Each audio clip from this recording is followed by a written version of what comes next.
Your comic is all done. It's time to go to print. Here's what you do.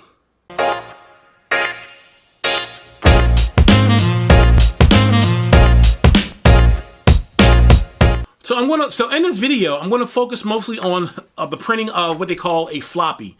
So a floppy is a standard 24-page comic book. So they call this a floppy in industry. So because it flops, which makes sense. So there are there's some basics here that's going to matter no matter how you're printing. But I'm also going to touch on the printing of the graphic novel, this is my graphic novel as well. 80 pages. So and graphic novels typically go between minimally 48 pages or beyond 48 pages. Some go 80 pages. Some I've seen some 90 plus, hundreds. And there's also a 500-page print, which is called a compendium.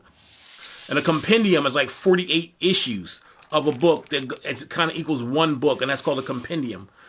But we're going to focus mostly on doing the floppy, and we're going to talk about the graphic novel. And by the way, this is my book, MUNCH. This is my space alien comes to Earth and tries to gather humans for food comic book. My name is David Munch, and I'm about to be someone's dinner. The irony of that is not lost on me. So links below, please support. I'd appreciate it. Okay, so before you send your book to the printer, there's some things you got to take care of first so that your communication with the printer or the things you send will make sense to the printer so they will actually print your book the way you expect it to look. So let's start with page size. A standard comic page size is considered to be 6.875 by 10.43 inches. People will often say that it's the 6.875 by the 10.4 is a standard because it's used by the big two, which is Marvel and DC. And what you're going to realize as I go through this book and talk about printing is that a lot of the standards are things that are considered, the norm in the industry is set because it's done by the two biggest companies in the industry, which is Marvel and DC. So I'll say this, you can print your book any which way you want. You can make changes any which way you want. It's yours. And us as indie comic book people and indie comic book publishers, we tend to do things differently because, the things we wanted to do is maybe it's not welcome in the industry or, for whatever reason. You can do whatever you want. But understand, if you make changes to do things outside of what's considered the standard, you may run into a few issues. If you print your book larger than what's considered the standard sizes, you may stand out on a bookshelf if you get your book into a store. But also, for a person who's a collector and they want to bag your comic like what they do with the rest of their bags, if it's too big, it won't fit in the bag. Then that may be a hindrance to your book. Also, or not fit into the long box. So you have to think about those things before you go off and do something like drastically radical. So if you created your pages in a different size, don't fret. In most programs, you can go back and you can resize your page to the page that I'm saying that size pre-trim, and you should be able to correct that. Now I say pre-trim because no printer prints your page to the edge like full color or what they call a full bleed. They print it to the size that it is, and they have to cut it, and they cut that extra border off. So when they trim it, then you have what they call a full bleed. So in a full bleed, your art goes past where they trim. So when they cut the page, it looks like, it's printed right to the edge. But every printer prints with a border, and then they cut the page so that you have a full bleed on the page. So it looks like, there's no border to it. So the next thing we have to consider is our page count. So when we talk about page count, we're really only talking about one side of a physical page. So when you count a book or count the pages in the book, we're saying if it's 24 pages, it's really actually only 12 physical pages, and one side is considered a page. So it's 12 physical pages, but one physical page is two sides. So in the industry, when it comes to printing, they will often call the page count, they call it a side. So you're going to buy sides. You buy your sides for every book. So going forward with the rest of the video, I'm going to refer to pages as sides so not to get confused. A standard floppy comic book is 24 sides. So 22 sides typically is your story, and then those two other sides, I like to call them business pages. I would say, there's some people that say, I want to use all 24 sides to tell my story. And again, it's your book. You do whatever you want, whatever makes you happy. But I think there is a real value in keeping those two extra sides for what I use my sides for was like doing a direct kind of call out to the readers and saying, hey, how are you doing? Thank you for buying the book. And I use another side for using basically for advertising. So, you can do it any which way you want, but I think there's a real value in keeping those two other sides, those business pages for your readers, especially because as an independent comic book publisher, you want to find your readers, you want to endear them to what you're creating, you want them to feel a part of the community that you're building, and I think there's a real value in being able to talk directly to your readers. The great Stan Lee, I'm not going to say pioneered this idea of these pages, but he utilized them, I think, better than anybody in his tenure early on in Marvel with like Stan's soapbox and the bullpen bulletin. Every time you add a side or you add another 4 sides, it costs money, needless to say. It will cost you money. And you may say like, well, it's only 4 more sides. It's fine for a book. And it may be fine there, but once you get into printing hundreds of books, all those sides are going to matter, and it will cost you, and the cost will go up and up and up for every time you add an extra set of sides to your book. It's going to take a little bit of discipline, I guess, and for you and your creation of the story to try to really cultivate staying within that framework of how many sides you're going to be with your story. That first issue of MUNCH, it's 28 sides, and 26 sides tell a story. Then I have my 2 business pages. And so let me say this as well. If you say, okay, I went to 25 pages and I had to buy 28 sides, I have 3 blank pages, I'm not going to worry about it. Do not leave those pages blank. That is prime real estate. So every time you have a page or a side, that is real estate. You have to utilize your real estate, because if not, it's like you're wasting it. So I will always say, use that real estate to do something to promote your book. Shout out to your readers. Put maybe a picture in there of you drawing your book, or something that can connect readers, or an alternative variant type cover, something. But don't leave those pages blank.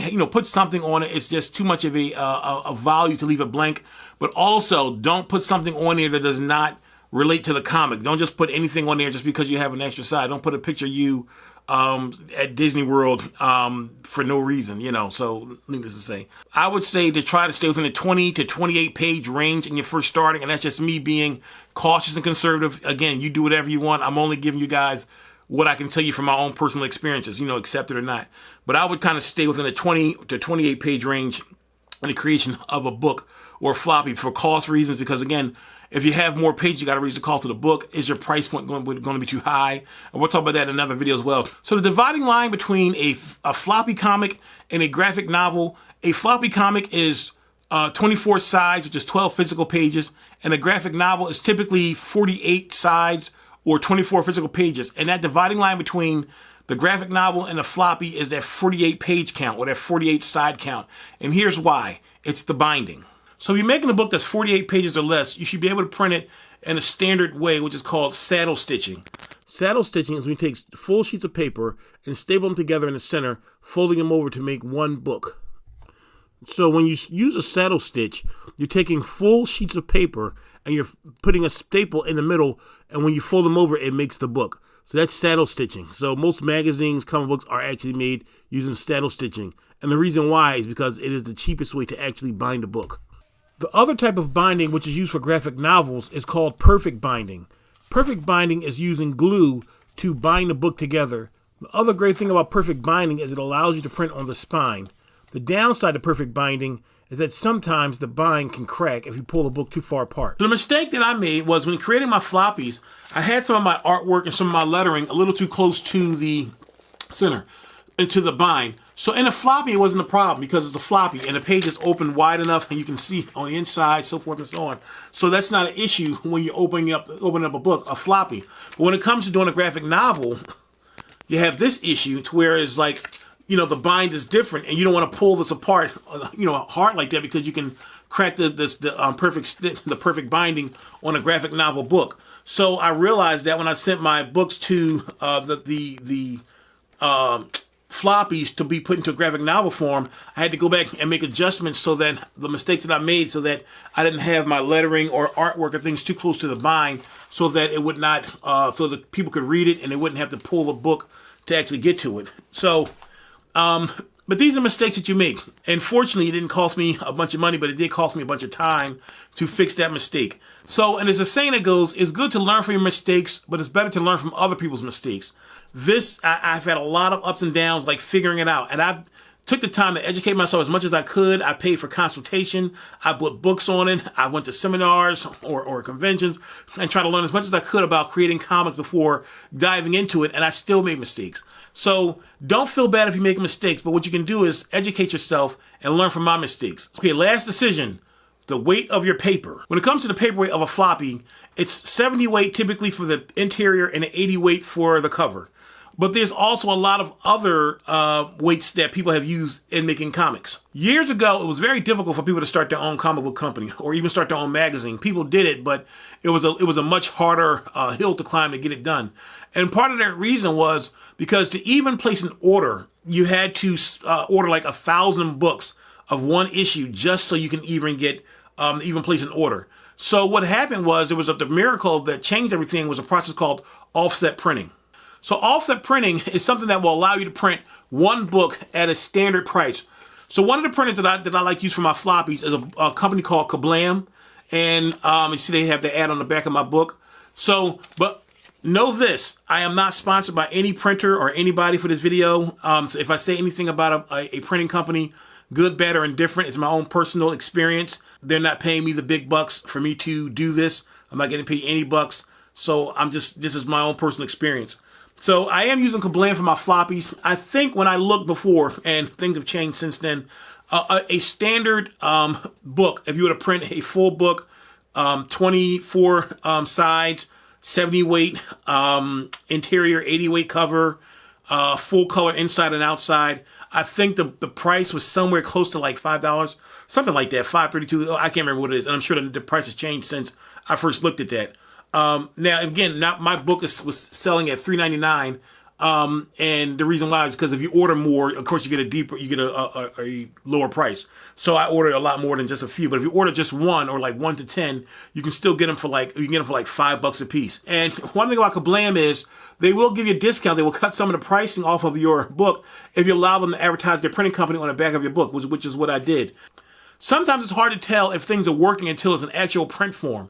So one thing that I actually do is I actually print my book at home on my own printer at home just so I can put it together as a book and actually read it as a book to see how it feels. Because there's nothing like holding the book in your hand and reading it out to see how it feels before you're ready to send it off to a printer and actually get it printed for real.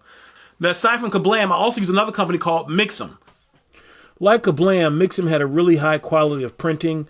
The quality of the paper, the quality of the tones when it came to color, and it came to the gray tones in the book. I was really happy with that. And the difference of why I went with Mixam on a graphic novel, one, they're considerably or significantly less expensive than Kablam in a lot of ways. The one downside I say about Mixam is the way you have to load your pages. And I'll get into that another time, but loading the pages is a little bit cumbersome. It has gotten a lot better with that. And Mixam has a really good customer service. So, but yeah, they did my mini comic book and they did a graphic novel, but I got my floppy done by Kablam. But I didn't use Mixam for my floppies. Here's why. So the difference between here, again, this feels like what they call the floppy because it flops and it's kind of a floppy cover. Here, the Mixam, they have this cardstock cover, and this is how they do their comic books. Because I actually inquired about if they can make the cover of the book similar to what we consider standard floppy book, and it's not in their capabilities for their offset printing that they do in their shop. So all their comic books, if you get one from there, it's gonna come with this kind of cardstock standard style. Again, so this style is not necessarily bad, but it's not floppy. What is what I wanted. And in the 90s, they were doing a lot of these cardstock type of books, so it's not uncommon. Like the Fantastic Four here, this is from the 90s, early 2000s. They were doing these cardstock type books. Here, the Sabretooth. They were doing a lot of weird stuff. Some of them were pretty cool, but the cutout here, with the cutouts in the thing with the teeth, Sabretooth's teeth. They were doing things like that. So, but if you're looking at it from that perspective, but yeah, so I didn't want a cardstock book. I wanted a floppy, and I wanted the cover to flop.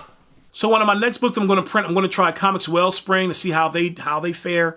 There's another company called Print Ninja, which that's a whole other animal. That's for another day, because using Print Ninja, it's like almost not even worth doing print engine, in my own opinion, unless you're going to do a really large order. And I'll talk about that in another video. When you're going to print, and it's really important, as I said before, you want to make sure that your pre-flight checklist or what you're supposed to submit to the printer is correct on your end, because you don't want to make a mistake and eat that cost. It is important, for me it is important to think, I've invested all this money into this book, I invested all this time. Don't make a mistake and order 1,000 books that's all misprinted. You don't want to do that, especially your first time doing it. Because, again, it's different between seeing it on your computer and then actually getting your book and holding this book in your hand. It's a different feeling. I mean, it really is. Like when it comes in, you feel so excited because your book came in. And you want to make sure that things are right before you want to sell to your customers.